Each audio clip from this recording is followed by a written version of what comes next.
Vocês ouvirão o Voo Podcast, um relato da pesquisa O Voo. Peça podcast para todos, para todas e para todes. Em 2020, o Nietzsche o realizou e triunfou sobre o isolamento da tempestade, do gelo e das águas vorazes.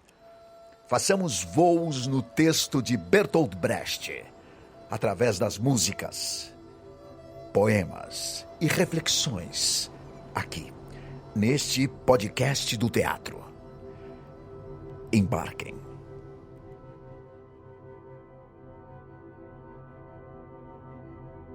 É preciso chegar, é preciso chegar, cheguei. Chegamos, aviadores, camaradas do hangar ensaio da peça O Voo. Aqui, o Voo Podcast, onde você está agora nos escutando. O que diz agora o seu coração? Vamos juntos voando, aprofundando o texto do Brecht, pensando, ouvindo versões de músicas, de ideias, o processo de criação dessa nossa peça, a pandemia, as transformações, hoje de tudo de nós agora, nessa investigação de voo-treino dessa peça didática. É preciso chegar, chegamos, meio do texto. O aviador enfrentou nevoeiro e nevasca e hoje vamos refletir um pouco sobre como ele enfrenta o sono e logo depois como ele entra na ideologia. Estamos, digamos, no limiar do texto, e limiar é uma palavra importante a ser pensada nesse momento do aviador. Claro, o tempo todo o personagem está no limiar, né, desde o começo. Todas as suas escolhas podem gerar consequências mortais para ele, morte e vida, limiares.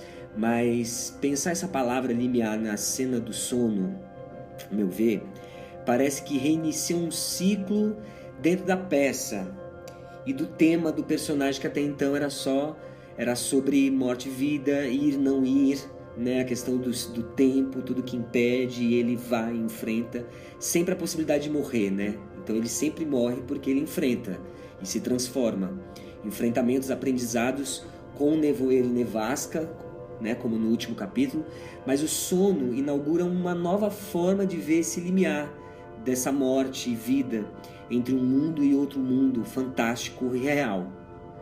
Eu repito, a todo momento o personagem fala com as forças da natureza, ele está nesse limiar o tempo todo, né? Ele já está falando com personagens que são o outro mundo, que é esse mundo, um outro mundo de falar, né? Que pode ser transcendental, xamânico, ele está em trânsito, né? O aviador é o trânsito, né? Ele é o transitar, o percurso, a corda, ele não é o início nem fim, ele sai daqui para lá. E como ele chega? Como você chega? Eu li um artigo do Felipe Augusto de Souza Santos, e aí eu queria chama Dialogismo, Polifonia, Cronotopo e Grotesco, em A Última Gravação de Crap, uma leitura baktiana. Eu queria ler dois parágrafos, na verdade, porque tem muito a ver com o aprendizado do aviador e a nossa leitura através dos símbolos, né? Como, por exemplo, pra gente o personagem saiu daqui para lá, né? Ele saiu da cidade daqui para a cidade de lá, diferentemente do texto do Brecht, que ele sai de Nova York para Paris, né? Mas como estamos lendo o texto no sentido simbólico, eu quero ler esses dois parágrafos, que também já inaugura o tema de hoje. 2 pontos. Diferenciando o limiar de fronteira, ou seja, o primeiro sendo o lugar do entre, do lá e cá, do indivisível, e o segundo sendo o lugar do este ou aquele, um em detrimento do outro. Parece-nos que o nosso personagem, e aqui ele está falando do personagem do Beckett, eu acho que também tem a ver com o nosso personagem, permanece por toda a peça lidando com diferentes formas de limiar. E se transpusermos essa abordagem da peça, a leitura do filósofo alemão Walter Benjamin, que também tinha relação com questões radiofônicas, né? Ele fazia transmissões radiofônicas, trabalhava com rádio, o filósofo alemão, relativa ao conceito, né, de limiar, podemos visualizar mais claramente essa questão. É isso que o Walter fala, é lindo. E tem muito a ver com a peça. Ritos de passagem. Assim se denominam no folclore as cerimônias ligadas à morte, ao nascimento, ao casamento, à puberdade, etc. Na vida moderna, estas transições tornaram-se cada vez mais irreconhecíveis e difíceis de vivenciar. Tornamo-nos muito pobres em experiências liminares. O adormecer talvez seja a única delas que nos restou, e com isso também o despertar. E, finalmente, tal qual as variações das figuras do sonho, oscilam também em torno de limiares os altos e baixos da conversação e as mudanças sexuais do amor. Entre aspas. Como agradar ao homem, diz Aragorn, manter-se na soleira da imaginação. O Voo Podcast é realizado por artistas, aviadores, atuadores da montagem do espetáculo O Voo Peça Podcast para Todos. Enquanto voar não é possível, você acompanha aqui a pesquisa, música, reflexões e atuações de comunicações com você que está nos escutando, e daqui para lá, sempre vamos em quarentena, mas como os aviadores lutando para nos mantermos na soleira da imaginação e através das leituras do texto, identificar onde estamos no voo, onde você está no voo agora nos escutando, sem deixar de esquecer que é preciso chegar. Câmbio. Oi, aqui é o aviador fulano de tal, e hoje nós vamos escutar uma pequena canção do Adriano Salhab, composta em março de 2020, sobre a cena do sono do voo sobre o Oceano do Brest. Duma, duma, duma, duma, duma, duma, duma, aviador, ainda está longe, descanse. Pense nos campos, no rio e na casa, onde é o seu lar. Duma, duma, duma, duma, duma, duma, duma, aviador. Duma, duma, duma, duma, duma, aviador. Pense nos campos, nos rios e na casa, onde é o seu lar.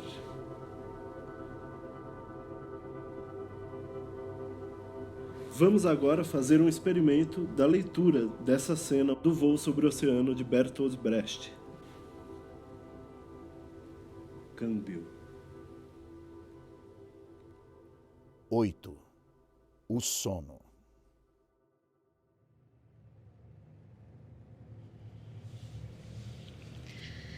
Durma, Charlie. A noite pavorosa já passou. A tempestade cessou. Dorme então, Charlie, que o vento o conduzirá. O vento não faz nada por mim. A água e o ar me são hostis, e eu sou seu inimigo. Incline seu corpo só por um minuto sobre o leme. Feche os olhos só um pouco. Sua mão permanecerá alerta. Trabalhando muitas vezes 24 horas por dia sem parar, meus companheiros de San Diego construíram esse aparelho. Que eu não seja pior do que eles. Eu não devo dormir. Ainda está longe. Descanse, pensando nos campos do Missouri, no rio e na casa, onde é o seu lar.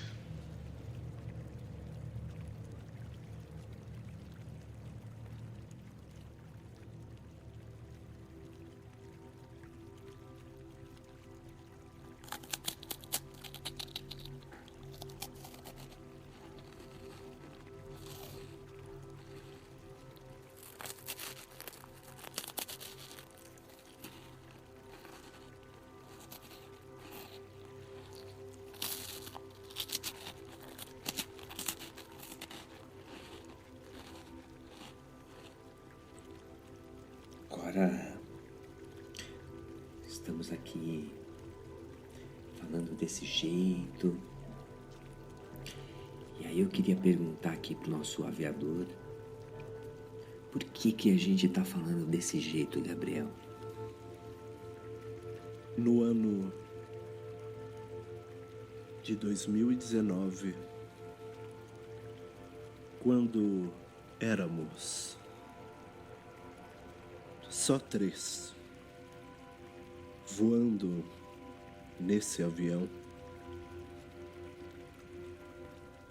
quem fazia o papel do sono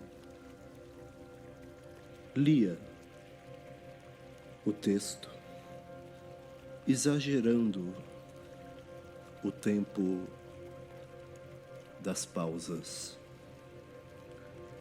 explorando um limite onde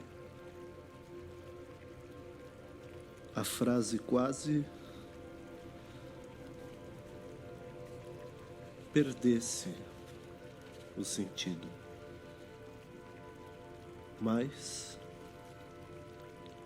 ou menos assim.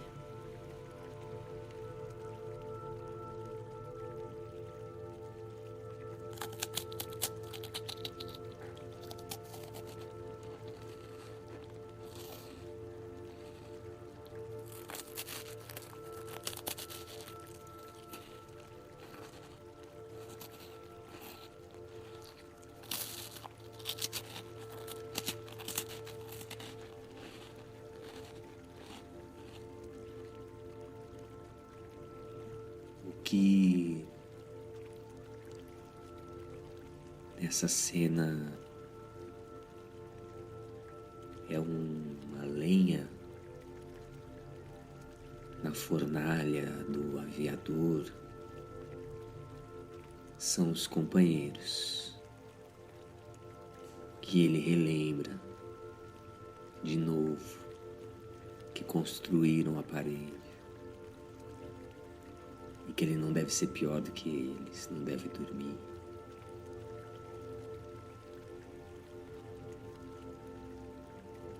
Os outros, né? Os companheiros, aqueles que já passaram, que já pensaram, que visionaram.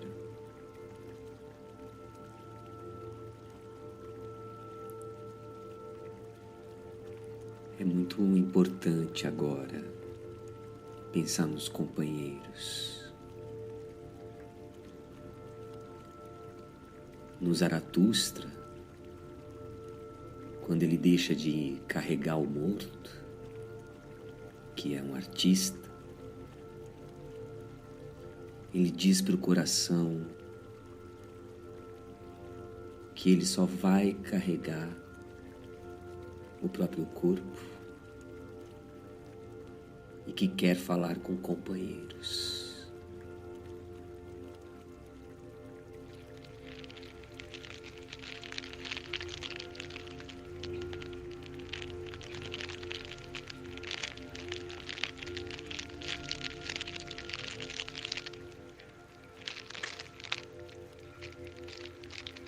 Respire profundamente.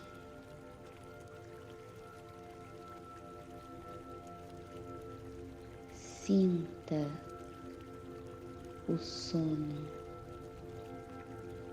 chegando.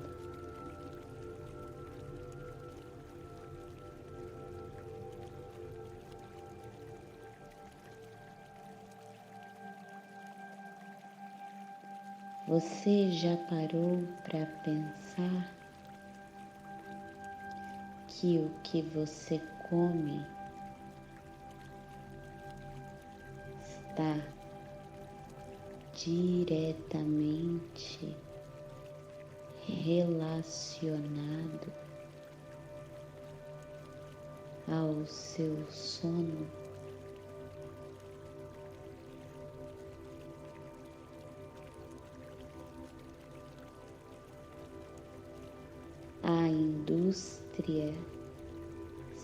serve a um sistema que domina uma sociedade que está adormecida.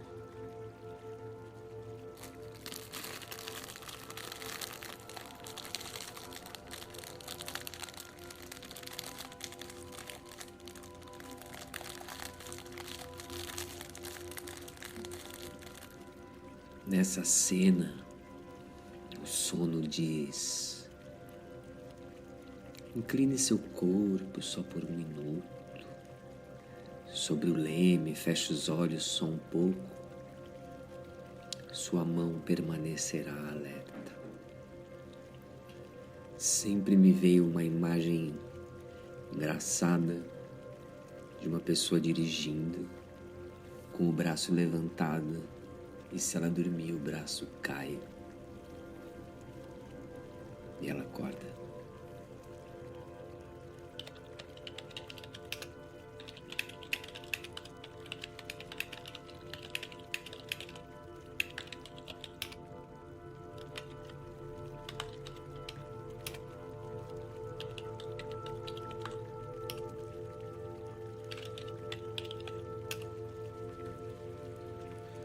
Fato curioso. Um homem de 60 anos teria sonhado dormindo um mínimo de 5 anos. Se o sono ocupa 1/3 da vida, aproximadamente 25% do sono é atravessado por sonhos. O sonho noturno ocupa, portanto, 1/10 da existência entre a maioria dos homens. Que dizer do sonho acordado e do devaneio diurno que se acrescentam a esta parcela já impressionante?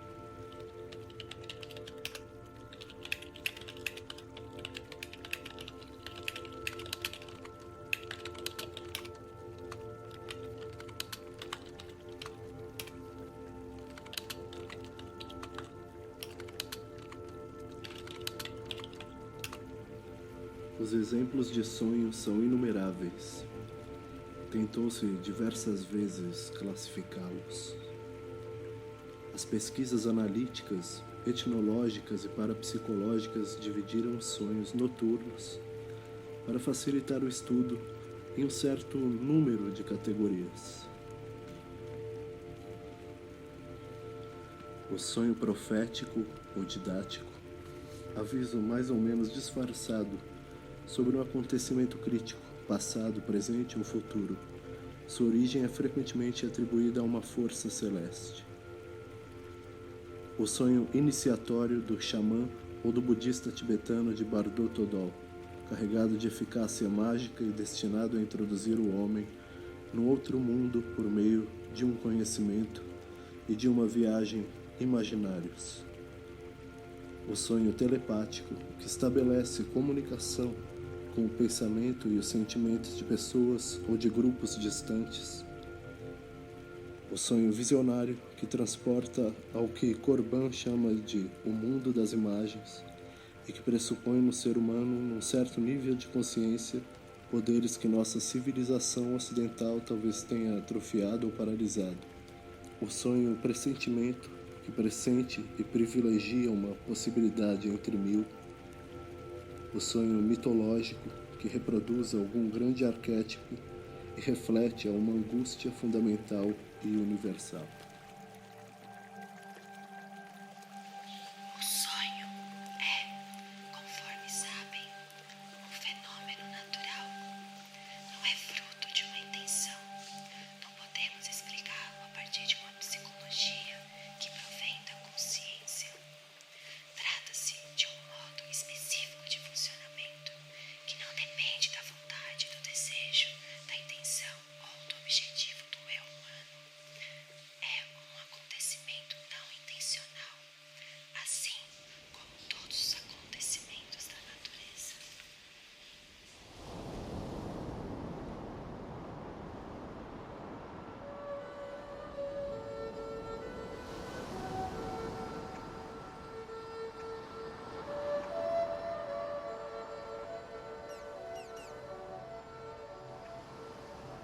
E os aviadores do Voo Podcast desejam a todos uma boa viagem.